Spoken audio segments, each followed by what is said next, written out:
when you go to talk to a seller, maybe over the phone or meet them in person, do you ever have any flashes of that feeling of being an imposter? You know, like they're going to see right through you and they're going to know that you do not have the qualifications to be there. And then it's just this sort of bit of self-doubt that then spirals and snowballs, and all of a sudden you're not feeling confident in yourself at all. Well, we all have. And it is really important to understand imposter syndrome, understand how to deal with it, and even understand the value of imposter syndrome, especially as you talk to sellers. So in this episode, we're going to discuss that. Let's get some theme song going, and we're going to jump right into it. Welcome to Racking Up Rentals, a show about how regular people, those of us without huge war chests of capital or insider connections, can build lasting wealth acquiring a portfolio of buy and hold real estate. But we don't just go mainstream looking at what's on the market and asking banks for loans, nor are we posting "We Buy Houses" signs or just looking for, quote, motivated sellers to make lowball offers to. You see, we are people-oriented deal makers. We sit down directly with sellers to work out win-win deals without agents or any other obstacles, and buy properties nobody else even knows are for sale. I'm Jeff from the Thoughtful Real Estate Entrepreneur. If you're the kind of real estate investor who wants long-term wealth, not get-rich-quick gimmicks or pictures of yourself holding fat checks on social media, this show is for you. Join me and quietly become the wealthiest person on your block. Now let's go rack up a rental portfolio. Hey, thank you for joining me for another episode of Racking Up Rentals. I appreciate that very much. Show notes for this episode can be found at thoughtfulre.com/E87. Hey, please do us a big favor by hitting the subscribe button in whatever podcast app you are using. It really helps fellow thoughtful real estate entrepreneurs who have not yet discovered the show to find it. Onward with today's episode. And in today's episode, we are talking about imposter syndrome. Actually, even talking about it might make you feel a little uncomfortable, and I can certainly understand and appreciate that. And first, I should probably tell you, I certainly have felt it before, and I continue to feel it in different circumstances now all the time. And in a couple minutes, we're going to talk about why that is actually not only okay, but it's actually a good thing. So let's just take a second to define what is this imposter syndrome. And imposter syndrome is just this feeling you get in your own head. It's just the voice in your own head telling you that you do not qualify to be in a particular situation that you are in. And that voice of doubt is really insidious, and it gets into your mind, and you start to spiral. Sometimes that feeling starts to snowball a little bit, and all of a sudden you feel like, I don't deserve to be here. I don't have the credentials to be here. They're going to see right through me, and oh my gosh, I have to get out of this situation somehow. So imposter syndrome can be very dangerous in the sense that it could prevent you from doing the things you need to do in your business to move forward and buy properties. But I want you to know, first of all, we all feel it. And it's not necessarily even a bad thing to experience imposter syndrome. I would say when you experience imposter syndrome, it means that you are paying attention. You're not just numb to what's going on. You are paying attention, and you see that, yeah, you're doing new things. You are growing, and you are pushing yourself. And those are all very good things that you will later thank yourself for. So imposter syndrome is really kind of a bit of momentary resistance to doing what you need to do. But if you can push past the imposter syndrome, then that's what really, really matters. So why are we recording this episode right now? Well, the reason it's top of mind for me is I have just been reading a book, and this book is called The Practice by Seth Godin. And I have been really in love with Seth Godin's ideas for a long, long time. And as you might know, I used to run a branding and marketing agency, and he's known as being kind of a marketing thought leader, but more broad than that as well. He's kind of a leadership and creativity thought leader. And I've always really, really loved his ideas. And in The Practice, he talks about imposter syndrome. And he says, here's the deal with imposter syndrome. You are an imposter. You are an imposter. That's why you're feeling imposter syndrome. Well, what does it mean to be an imposter? Well, you're an imposter because you are doing something new. You are doing something that has never been done. You are doing something that you don't know will work. And that is what being creative is about. That's what leadership is about. But you are attempting to do something that you've never done. You do not know that it will work, and thus you are an imposter. And that's okay. So what if we were to actually embrace the idea of being an imposter? So, okay, let's pause there. Now, you might listen to that and say, what do you mean I'm doing something new that's never been done, and I don't know if it will work? People sit down in other living rooms and negotiate to buy properties all the time. Jeff himself does that all the time. Jeff tells me this approach will work. What do you mean it won't work? Okay, let's talk about what new means. Every seller situation is new every single time because the seller is a different person.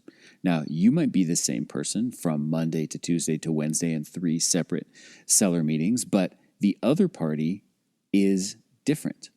And as you've heard me say before, a negotiation, a conversation with a seller about buying their piece of real estate is like a dance. And a dance, of course, like if you were just to go grab somebody else in the room right now and start to waltz or salsa or whatever, a dance is a reflection of both people. It's a reflection of both dancers. And your dance partner is changing in each of these situations. And even the same dance partner can change from day to day based on what else might be going on in their life, if they've had a good day, if they've had a tough day, just anything else that has come up. And so this interaction between you and the other person is new and it's fresh every single time. So you might say, well, sitting down with a seller is nothing new. That's true. But sitting down with this seller on Tuesday afternoon at 3:30 in the middle of winter, that is a 100% unique scenario that is totally different than sitting down with that same seller 2 Saturdays later at 9 in the morning over a cup of coffee in the beginning of spring. That's a different conversation because life has changed. You're a little bit different. They're a little bit different. The setting's a little bit different. The situation, the time of day, the time of year, the beverages, everything's a little bit different. So the context of your conversation is ever so slightly different. So you are, every time you sit down to talk with a seller, doing something new. And you're not doing something you've done before. And you know what? When you do something new, you don't know if it's going to work. So what is our fear when it comes to sellers and imposter syndrome? What is the voice, that annoying little insidious voice inside our heads saying to us about sellers when we're thinking about imposter syndrome? It's saying, oh, this seller, they're going to see right through me. Oh, man, they're going to see that I'm new. They're going to see that I'm green. They're going to see that I am not as wealthy as they are. I haven't owned as many properties as they are. They're going to see right through me. They're going to know that I don't have that much experience. They know they're going to feel like I'm bluffing. I've bluffed my way into their living room by sending them this nice letter, and now they've called me back, and oh my gosh, now I'm going to actually have to buy this property. They're going to see right through me. No, I don't have that experience. They're going to know I don't have the money to do this. Those are the things that the voice inside our head is saying that make us feel this sense of imposter syndrome. But here's what I would tell you. The seller is indeed sizing you up. Oh, there's no doubt about that. That's just one of the basic elements of humanity and of human interactions. We're always kind of just assessing the other party and trying to, put them in a box in our mind and understand them and be able to categorize them. So they are indeed sizing you up, but they're not judging you as much as you think they are. Because, you know why? Because they're way more focused on themselves, because that's an even greater human truth, is that we are way more focused on ourselves, and they're wondering as much what you're thinking of them and what your perception of their situation is, as much as they are thinking about you and whether you do or do not have this level of experience. I will also say that one of the key things that we talk about in this community and with our school of thought here of thoughtful real estate entrepreneurship is that we are, with our marketing, positioning ourselves as normal people.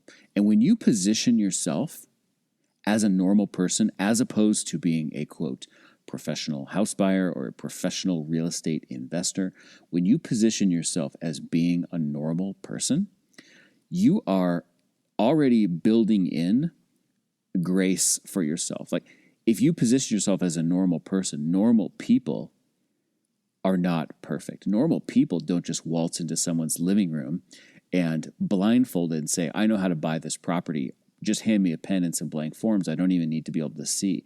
Normal people don't do that. Normal people say, okay, well, let's talk about it. I've bought some properties before, but it's not like I do this every day, blindfolded and in my sleep and one hand tied behind my back. No, I'm a regular person. You're a regular person. Let's figure this out together. And when you've positioned yourself in that way, it actually gives you more grace. So even if that person on the other side of the conversation, the seller, looks at you and says to themselves, I'm not sure they've done this a lot of times before. That's okay, because you know what? You've positioned yourself as someone who's a normal person who hasn't necessarily done it a million times before. Now, if you positioned yourself intentionally in your marketing as a professional property buyer, then yeah, there's going to be a different set of expectations when you show up. They're going to expect that you know exactly how everything works all the time, and you're going to lead that conversation. But in this case, you have positioned yourself as a normal person, and that actually grants you a little bit of grace in this conversation to be imperfect. So here is what my advice is to you. Simply keep going despite feeling imposter syndrome. Don't try to banish the imposter syndrome. Just embrace it, because you are an imposter, as Seth Godin would say, because you're doing something in that moment that you've never done before, that's never been done before, that conversation with that person in that moment, and that's okay. Embrace the fact that you are new in that exact moment, in that exact situation. And I'll leave you with one final thought. When I think about imposter syndrome, it's something I continue to experience in new settings myself. But in the settings that used to give me that feeling of imposter syndrome, I don't necessarily experience that so much, because I've done those things many, many, many times. But as I try to grow, as I try to look at bigger properties or have a bigger conversation or a bigger seller financing loan that's going to be part of this conversation, I would feel imposter syndrome too, because I'm growing. But here's a beautiful thing. Trust that if you keep going, if you keep doing the work and showing up and having these seller meetings and battling the imposter syndrome and just not letting it stop you, there will come a time that you will walk into somebody's living room for the first time and realize that you are probably the more experienced party in this conversation. I remember feeling that way the first time when I had this sort of lightning bolt of a moment where I realized, wait a minute, all these last few years, I've been sort of feeling like the small fish here who has to work hard to account for being inexperienced and newer and not having as much money. But the light bulb went off one time, and I thought, no, you know what? Chances are I know way more about real estate than my seller. Chances are I own right now way more real estate than they own. Chances are I have had so many more of these conversations that they have. Now, I'm not going to point that out to them. I'm not going to make them feel like I am way more experienced, but deep down inside my mind and my gut, I realized I had that revelation, that realization.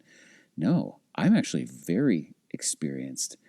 And the other party is the one who is really lacking experience compared to me. And that was a lightning bolt, like, oh my gosh, how did I ever get to this point? Because as recently as it seems like yesterday or last week, I had that imposter syndrome in my mind. So just know that if you keep going and keep getting through the imposter syndrome, you will get more and more experience. And that will someday lead you to the point where those scenarios, you won't feel like an imposter anymore.